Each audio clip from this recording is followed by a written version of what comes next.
Rahim.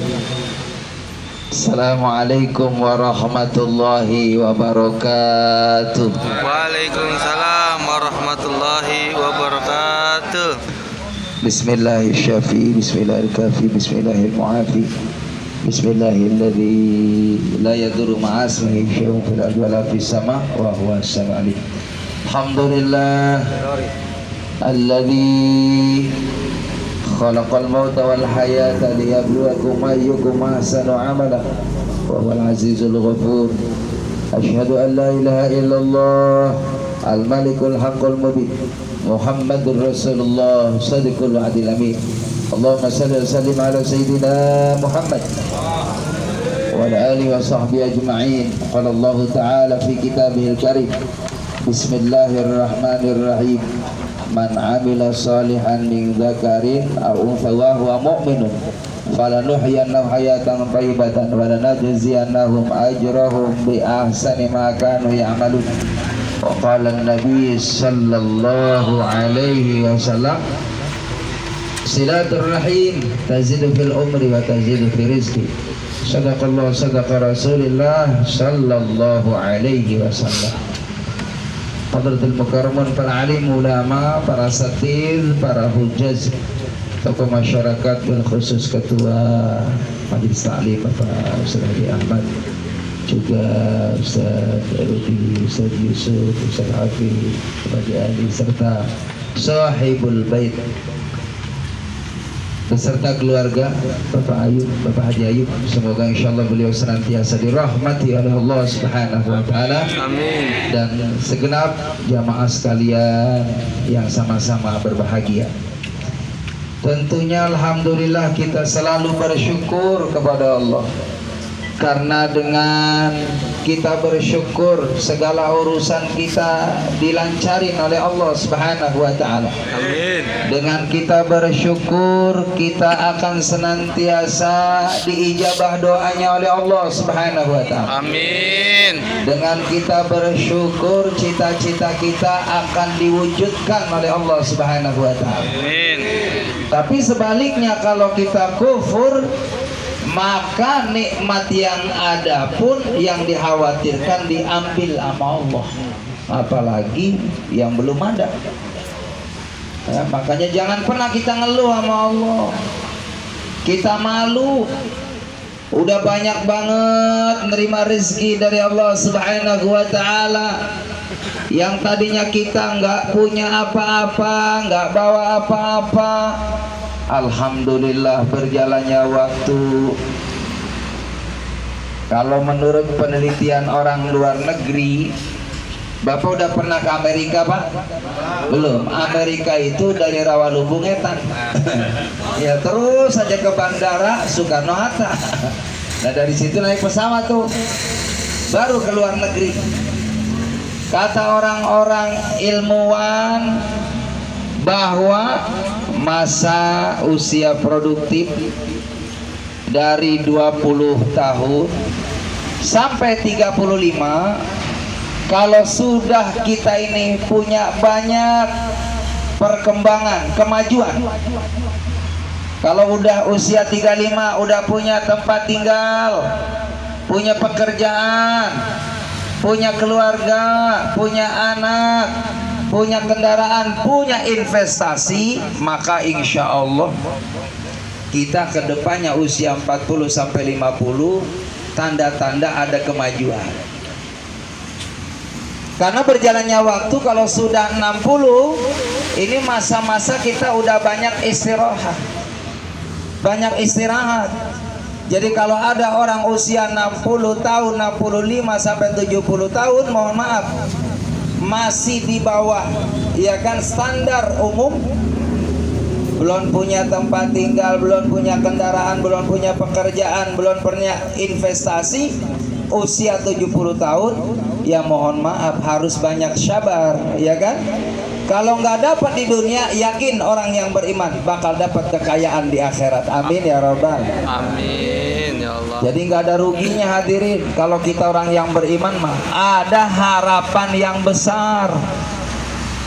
Jadi kalau seandainya di dunia nggak punya tempat tinggal, Pak, udah disiapin nanti di sorga tempat tinggal yang istimewa, yang terbuat dari intan permata, yang kamarnya aja jamaah rahimakumullah, rumah ahli sorga itu 70 kamar, Pak. Satu kamarnya 70 bidadari. Tuh coba kali 70. Ini yang jadi masalah, kita kuat apa enggak, Pak? Iya, jangan pakai pikiran nafsu kita, kekuatan dunia, kekuatan akhirat itu berlipat-lipat. Jadi jamaah rahimakumullah, kalau kita cerita yang namanya Nabi Sulaiman itu, istrinya sampai ratusan, Pak. Nabi Sulaiman. Kenapa jamaah rahimakumullah? Pantas Nabi Sulaiman makaya. Seorang raja, dia punya kekuatan yang luar biasa. Nabi Sulaiman bukan hanya bisa berbicara dengan yang namanya manusia, dengan hayawan. Bahkan jamaah rahimakumullah bisa berkomunikasi dengan jin. Jamaah rahimakumullah, kalau Allah berkehendak nggak ada yang susah. Jangankan Nabi Sulaiman, saya baca dalam satu sejarah, Sultan Hasanuddin jamaah rahimakumullah bikin masjid, ya, Banten itu hanya ba'da Isya sampai sebelum subuh udah jadi, Pak. Sultan Hasanuddin, putra daripada ya Syarif Hidayatullah. Jadi orang tuanya orang Cirebon, anaknya ada di Banten, makanya Cirebon nama Banten masih keluarga. Makanya bahasa Cirebon, Pak, sama bahasa Banten reang. Ada kita reang, arep mendi sira. Ya, bahasanya kasar logate. Ya. Jadi jamaah rahimakumullah, ketika Hasanuddin masih kecil, tinggal bersama ibundanya, dan ibundanya Sultan Hasanuddin ini orang yang ilmunya juga tinggi, Pak. Ketika Sultan Hasanuddin masih kecil ditinggal sama Syarif Hidayatullah, ada di kota Cirebon jamaah rahimakumullah. Berjalannya waktu, Hasanuddin besar, jadi remaja, orang yang kuat, orang yang punya ilmu. Maka akhirnya kangen, namanya anak nyari, Pak. Ayahnya nanya ibundanya, "Bunda, ayah saya di mana?" "Ayah kamu ada di Cirebon, namanya Syarif." Ya, datanglah ke sana jamaah rahimakumullah. Assalamualaikum. Waalaikumsalam. Hasanuddin ketemu sama ayahnya di sana. Maka, "Ya, ini aku anaknya ayah. Tolong akuin aku. Ibu saya ada di Banten, namanya ya ini." Akhirnya betul, kalau memang itu ibu kamu dan kamu anak aku akan percaya kepadamu dengan syarat bikinkan masjid di Banten habis Isya sampai subuh, mampu nggak? Maka setelah disarankan oleh ayahandanya, ini tantangan, karena penuh dengan keyakinan, Hasanuddin pulang ke Banten, bilang sama ibundanya, "Bunda, kata ayah baru akan diakui Hasanuddin sebagai putranya dengan syarat habis Isya bikin masjid sebelum subuh jadi." Kata ibundanya, "Terima, nak, kita punya kekuatan. Bukan hanya orang-orang di sekitar kita, tapi juga ada jin-jin muslim yang takzim, yang mau nurut sama ibundanya Hasanuddin." Kenapa? Punya ilmu, hadirin. Maka malam itu dibikinlah masjid. Masjid yang ada di Banten jamaah rahimakumullah. Enggak pakai hari, enggak pakai minggu, enggak pakai bulan.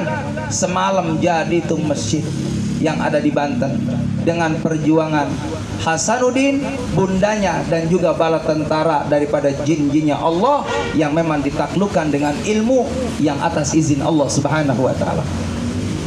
Apa yang terjadi jamaah rahimakumullah setelah jadi itu satu malam? Laporan itu Hasanuddin kepada ayahnya, wahai ayah, apa yang kau perintahkan aku sudah tunaikan. Silakan jumpai, silakan kau lihat ke sana. Apa yang dilihat jamaah rahimakumullah? Datanglah ayahnya Syarif Hidayatullah ke sana. Ternyata subhanallah benar Pak, semalam jadi itu masjidnya Pak. Maka akhirnya Hasanuddin itu langsung yang ngasih nama adalah ayahnya. Hasan itu baik, din itu agama. Kamu pantas menjadi orang yang baik dalam memperjuangkan agama Allah di kota Banten. Maka jemaah yang dimuliakan oleh Allah Subhanahu wa taala, Islam berkembang di sana. Karena apa? Adanya orang-orang yang benar-benar mewarisi ilmu Allah Subhanahu wa taala. Dan selama ada ulama, selama ada orang yang berjuang di jalan Allah Subhanahu wa taala, maka tempat itu bisa dipastikan membawa barokah semasa hidupnya sampai enggak ada pun terus berkah itu ngalir hadirin. Itulah hikmahnya orang yang bawa ilmu agama Allah. Lalu kita ini Ustaz bukan orang ahli ilmu, bagaimana caranya supaya ke bawah berkah? Demenin, senengin sama orang-orang yang punya ilmu agama Allah, takzim kepadanya, muliain, dukung perjuangannya. Kalau punya harta benda, ini Ustaz sedang berjuang, bantu dengan harta benda kita, dengan materi. Punya tenaga, bantu dengan tenaga. Nggak punya materi, nggak punya tenaga, bantu dengan doa. Karena apa? Bisa jadi kekuatan doa kita inilah yang menyebabkan guru-guru kita, para asatid, orang yang berjuang di jalan Allah, dimudahkan urusannya oleh Allah Subhanahu. Hadirin jamaah rahimakumullah, mohon maaf nih, kalau kita lihat nih cerita saat ini, kondisi yang ada di Palestina hadirin, sangat memprihatinkan. Saudara kita jamaah rahimakumullah sedang dizalimi oleh orang-orang yang memusuhi agama Allah Subhanahu wa taala. Memang orang Yahudi, orang Nasrani sampai hari kiamat mereka tidak ridho melihat bagaimana persatuan umat Islam luar biasa nyata hadirin. 3 masjid di muka bumi ini yang apabila kita mengunjungi dapat pahala dari Allah Subhanahu wa taala, yaitu Masjidil Haram, Masjid Nabawi, dan Masjidil Aqsa di Palestina. Saking begitu pentingnya masjid yang penuh bersejarah, Masjidil Aqsa itu masjidnya para nabi dan rasulnya Allah. Di antaranya jamaah rahimakumullah, bagaimana nabi-nabi dahulu, di antaranya adalah Nabi Nuh alaihissalam. Bagaimana di sana ada Nabi Yakub alaihissalam. Di sana pun ada Nabi Ibrahim alaihissalam. Nabi-nabinya Allah itu pernah singgah di Masjidil Aqsa. Makanya kota para nabi di sana hadirin. Bahkan mohon maaf, nanti di saat datang padang mahsyar, malaikat Israfil niup trompetnya ada di daerah Palestina hadirin. Itu dalam satu kitab seperti itu. Makanya luar biasa kondisi saat ini. Mohon maaf kita nggak bisa hadir ke sana hadirin, paling tidak doain. Kita nggak tega pang lihat saudara-saudara kita, anak-anak kecil, mohon maaf, Allahu Akbar, itu jadi mayat berbaris hadirin jamaah rahimakumullah. Itu penghafal Quran Pak. Ini ada cerita saya baca di majalah beberapa tahun yang lalu. Memang mohon maaf, yang namanya Palestina baru aman berapa tahun, ada lagi seperti itu. Ini tiap berapa tahun ada. Dan memang musuhnya adalah Israel. Dan antek-anteknya, kroni-kroninya hadirin, orang-orang yang tidak suka dengan Islam. Maka apa yang terjadi jamaah yang dimuliakan oleh Allah Subhanahu wa taala? Ada anak-anak yang kurang lebih antara belasan, ada 12-15 anak-anak yang mau diwisuda Al-Quran, hafal Quran. Anak-anak yang masih subhanallah masih muda, belasan tahun. ketika mau diwisuda, di tengah perjalanan ditembakin satu persatu hadirin. Kenapa? Mereka takut nih kalau orang tuanya hafal Quran, mesti anak-anaknya bakal penghafal Quran. Makanya orang-orang hafal Quran pada ditembakin di sana hadirin. Jadi jamaah yang dimuliakan oleh Allah Subhanahu wa taala. Nih kita mah alhamdulillah Indonesia mah aman, Pak. Di sana mah mau sholat Pak jamaah rahimakumullah, Allahu Akbar, udah nggak nyaman, diganggu, didolimin. Maka doakan mereka saudara jamaah rahimakumullah yang sedang masya Allah disakitin fisiknya, materinya habis Pak. Bahkan masjid udah ada di sana yang dihancurkan. Mudah-mudahan Masjidil Aqsa dijaga oleh Allah Subhanahu wa taala. Amin ya rabbal alamin. Karena saya baca hadirin jamaah rahimakumullah, 3 nih. Kalau masjid di dunia ini sudah diintai dan dihancurkan oleh mereka, maka mohon maaf, kalau kita umat Islam diam-diam saja, maka jamaah rahimakumullah besar kemungkinan kita akan ditindas oleh mereka. Makanya minimal doakan mereka, mudah-mudahan diberikan kekuatan oleh Allah Subhanahu wa taala. Amin ya rabbal. Hadirin jamaah rahimakumullah, cerita masjid ini, masjid ini jamaah rahimakumullah, bagaimana istimewanya Masjidil Aqsa sampai Nabi Muhammad beliau mau berangkat ke langit, mau mi'raj, disuruh sama Allah dari Masjidil Haram, enggak ke Madinah, tapi dari Masjidil Haram ke Masjidil Aqsa. Ada apa di Masjidil Aqsa? Karena di sana sudah ditungguin oleh ruh-ruhnya para nabi Allah dari zaman Nabi Adam sampai Nabi Isa alaihissalam. Dan nabi dan rasul lainnya yang ada di masjid saat itu menunggu hadirnya Nabi Muhammad, dan Nabi Muhammad jadi imam di sana hadirin. Jadi imam.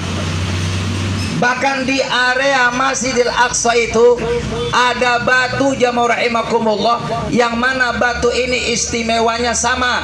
Ada batu surga yang diturunkan 2, yaitu ada namanya Hajar Aswad, ada di kota ya Palestina, tempatnya ada di Masjidil Aqsa. Di situ ada batu, dan batu itulah yang diinjak ketika Rasulullah Mi'raj. Itu batu dari surganya Allah Subhanahu wa taala. Sampai sekarang masih ada hadirin. Saya punya guru cerita, itu batunya yang diinjak oleh Nabi Muhammad, bekas kakinya sampai sekarang bau harumnya luar biasa. Itulah Nabi Muhammad hadirin. Makanya kalau bicara keistimewaan Nabi Muhammad, beliau Nabi Muhammad keringetnya Pak wangi. 100 meter Nabi Muhammad belum datang udah kecium itu bau aromanya Rasulullah sallallahu alaihi wasallam. Lah kita mah boro-boro 100 meter hadirin. Nah tetangga kagak bau pisan. Baunya apa? Nabi Muhammad baunya harum. Nabi Muhammad jamaah rahimakumullah luar biasa istimewanya. Yang lebih luar biasa, Nabi Muhammad suatu ketika hadirin, karena beberapa hari nggak makan. Jadi Nabi Muhammad tuh jarang nggak makan Pak, mikirin kita umatnya nih. Suatu ketika dilihat nih sama sahabat nih, Rasulullah romanya lapar nih nggak makan-makan. Maka bisik-bisik, ya Rasulullah, entar makan ya di rumah saya. Ya udah, entar saya datang. Ini sahabat tadi ngundang Rasulullah doang Pak, suruh makan di rumahnya sahabat. Yang datang jamaah rahimakumullah puluhan Pak. Datang tuh puluhan, banyak banget. Ibaratnya saya bawa, mohon maaf, 2 mobil hadirin pada yang datang saya. Mesti Sohibul Bait kan ngomong, ini Haji Amin apa-apaan ini? Lah kagak ngundang jamaahnya, bawa jamaah. Sementara persiapannya hanya berapa untuk Rasulullah doang Pak. Maka akhirnya setelah sahabat datang di hadapan sahabat tadi, di depan rumah, sahabat bisik-bisik, ya Rasulullah, mohon maaf ya, ini porsinya buat engkau doang ya Rasul. Kenapa ngajakin teman-teman ya Rasul? Kagak cukup. Kata Rasulullah, udah tenang, tenang, tenang. Mana masakannya? Di belakangnya Rasul, didoain nama Rasulullah. Apa yang terjadi? Porsi itu 8, porsi 10 orang hadirin cukup buat 30-40 orang. Inilah kekuatan doanya Nabi Muhammad. Makanya kalau yang mau hajatan panggil ustaz dulu Pak, suruh doain nasinya. Bener Pak. Iya, doain nama Ustadz sama Kiai, insya Allah tamu banyak yang hadir Pak. Oh itu insya Allah. Kalau memang Bapak persiapannya cukup, bakal cukup hadirin. Lah kalau kurang ya kurang. Jangan ngandelin doa kita mah. Rasulullah memang doanya makbul hadirin. Pernah hadirin, Nabi lagi musim perang nih. Sahabat yang mau rahimahullah kehabisan air. Sementara masuk waktu sholat Pak. Kalau dalam satu riwayat, serepot apapun lagi perang Pak, wajib sholat nggak bisa ditinggal. Gantian sholatnya. Ada orang yang depan sholat, yang di belakang siap panah, siap senjata. Kalau ada musuh depan, lawan. Begitu. Jadi sholat nggak boleh tinggal walaupun perang. Nah kita nih aman nggak sholat, ya Allah. Tapi insya Allah jemaah kita yang hadir semuanya ahli sholat hadirin. Amin. Kelihatan Pak, orang ahli sholat tuh kelihatan dari auranya aja udah beda. Ini auranya aura pada bunga semuanya nih, amin. Ya aura orang banyak tabungan semuanya. Amin ya Rabbal. Jadi jemaah rahimakumullah, itu Nabi Muhammad diminta sama sahabat, ya Rasul kita nggak punya air buat wudhu, buat minum nggak ada. Kata Rasulullah, ambil mangkok.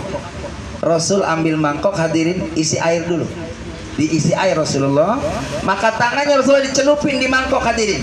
Itu puluhan orang Pak, ini bisa buat minum, buat wudhu.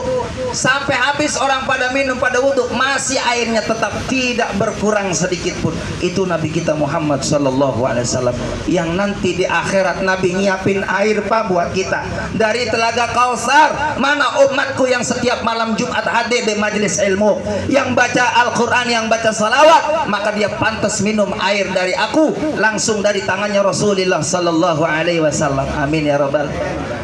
Kalau sudah minum air itu Pak, dijamin masuk surganya Allah.